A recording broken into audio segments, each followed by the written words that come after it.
The Australian government is alarmed about the possibility of the Chinese Navy operating from the Solomon Islands. A draft document suggests the Solomons government has signed a deal with China that would allow the superpower to base warships in the Pacific. Adam Hollingworth reports. Under the draft agreement, Chinese ships like these could be anchored at a naval base just 2,000 kilometres from Australia.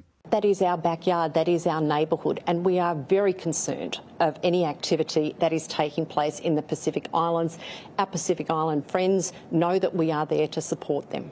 The Solomons and China have grown closer since 2019 when Honiara switched allegiance from Taipei to Beijing. But last November, unrest about that move spilled over and New Zealand and Australia sent police to quell rioting.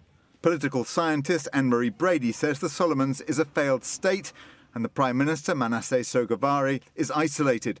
But the whole region should be concerned for its future strategic balance. This is a matter that affects all the states and territories in the Pacific.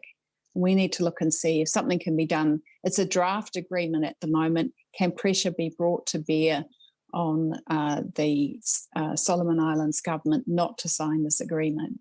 Defence Minister Peeni Henare is currently meeting his Australian counterpart Peter Dutton in Brisbane, where this latest move will top the agenda.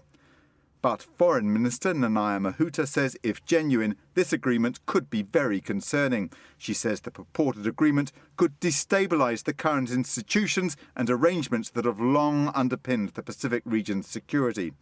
And this would not benefit New Zealand or our Pacific neighbours. Security Studies lecturer Anna Powles says it's concerning but believes there's wriggle room. It could very well be watered down. I imagine that the Solomon Islands government is negotiating this very carefully and balancing its relationships with its other key partners, such as Australia. The High Commissioner in Honiara is raising our government's concerns with the Solomon Islands government, and our government will also be raising its concerns directly with China.